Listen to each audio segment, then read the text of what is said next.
Guys, we're Team 6 and our project is simulation of hydraulic fracturing in tight rock reservoirs. I'm Benjamin Granger. Christian Burley. Catherine Bordelon. Mohammed Al-Mohesh. Alright, and so what we're aiming to do with this presentation is just give a quick overview of what fracturing is and then go into our methods of modeling it, some of the economics behind it, as well as the data we'll need to successfully build our model. Alright, so hydraulic fracturing is basically just a process of forming fractures around the wellbore that extend into the formation to increase hydrocarbon production. Once the formation is fractured, proppant keeps the fractures open and creates a high permeable pathway, allowing hydrocarbons to more easily flow from the reservoir into the wellbore. It has proven to be very, very successful for unconventional reservoirs. However, the enhanced production is not sustained over a long period of time due to proppant embedment as well as principal stress redistribution in the reservoir. And as you can see, the graph on the right shows every major unconventional play in the United States, and they all show about a production decline within the first 5 to 6 months, which leads us to show why refracturing is an option that could increase production and sustain the productivity of your well for a longer period of time. So, like Ben said, the inevitable production decline that occurs after a hydraulic fracturing treatment can be remedied by refracturing. The results of this restimulation method are highly dependent upon reservoir heterogeneity and the stress reorientation that occurs after production depletion. Being able to predict refracture orientation, propagation, and initiation in a given reservoir would make this technique more effective and make it more usable for the oil and gas industry. Once we've successfully modeled the initial hydraulic fracture, we hope to extend the simulation to include a refracture also.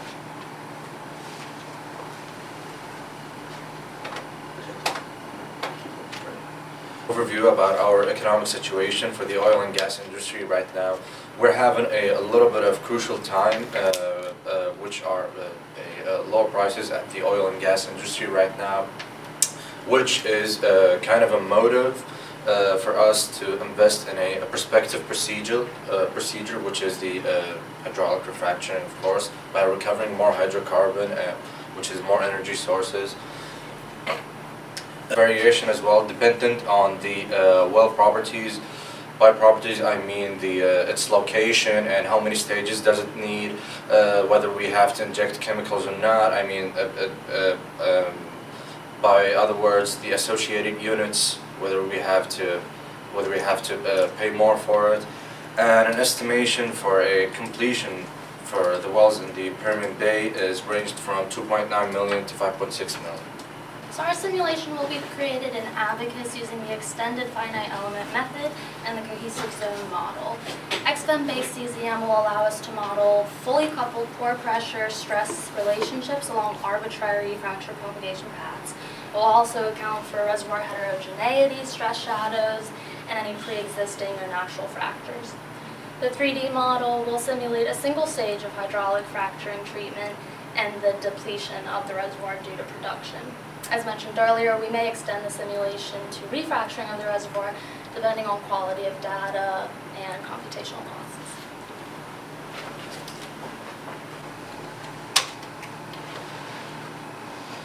To make an accurate model of a hydraulic refracturing job, we're going to need to obtain data. Meticulous analysis of this data must be conducted to successfully correlate the complex variables affecting hydraulic refraction jobs and to accurately account for them during the refract simulation. Most of this data will be contained in post-job reports from frac jobs. We also need completion data as well as production data, specifically non-allocated lease production data. Once we obtain this data, we need to correlate all these parameters to all these variables in each individual job to the production data and try to figure out what variables were responsible for successful refract jobs and what variables accounted for unsuccessful refract jobs. Our plan to acquire data, our first plan is through our contact of at C&J Energy. We have been in contact with the VP of Sales for C&J, and he's agreed to help us obtain data from his customers. On November 10th, we were updated from our C&J contact and told a representative from Occidental Petroleum Corporation has acknowledged our request, and they are currently working on navigating through the proper channels at Oxy for approval of our request. We're still hopeful of data being donated from Oxy, but we're unsure of the time frame that approval will be granted, as well as the quantity allotted from the company that will be granted. Due to the uncertainties involved with the data being donated, a backup plan has been developed. In the event that our request is denied, or the quantity or quality that is granted is insufficient, we will purchase data from the IHS U.S. Well database. Before the start of next semester, we will either obtain the necessary resources through donation or purchase, and this will ensure sufficient time for its analysis and implementation into our simulation. These are examples of, this is an example of a treatment schedule. As you can see, it contains a fluid schedule, as well as proppant concentration, slurry volume, treatment pressures, number of perfs, as well as everything else that goes with a single stage of a frac job. This is just a graph, graphing all those variables as the job was being pumped.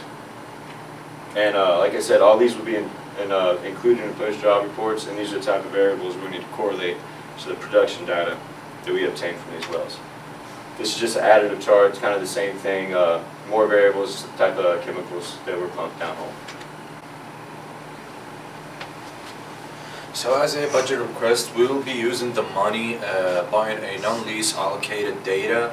It's going to be $16 per well report.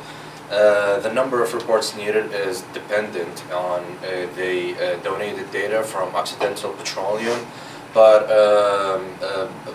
by an approximation, maybe we need from 30 to 40 well reports. Alright, so here's just a general overview of the scope of our project, and kind of has laid out what we're going to do moving forward and who's going to be in charge of what. So all the modeling, that's pretty much going to be done. Catherine is going to be mainly in charge of that as a principal investigator. I'm going to be assisting her with that. As far as the data acquisition and the data analysis, Christian Burley is going to be the principal investigator of both of those items. I'm going to be helping him with the data acquisition as well as the data analysis, and Mohammed is going to be assisting us also. And then in terms of funding, Mohammed is going to be the principal investigator for that, and Catherine's going to help him out as well, try to get the ball rolling on it. So our project management plan outlines our timelines and goals. The only resources our project really requires is the Abacus software and the data. So we hope to know exactly what data we'll have by the beginning of next semester in January, but we do have access to Abacus, and we have been training weekly with RTA since October. We'll begin building the simulation for the hydraulic fracture using average reservoir parameters starting in December, and we hope to complete it by the end of February to have enough time to analyze the results and investigate the possibility of the refracturing. Whatever data we do acquire, it'll be analyzed from January until the end of February, and then March and April will be spent analyzing our results, trying to use the data for refracture simulation, and compiling our findings. And this is our Gantt chart that just summarizes the timeline using the same project goals. And this is our accountability. Thank you.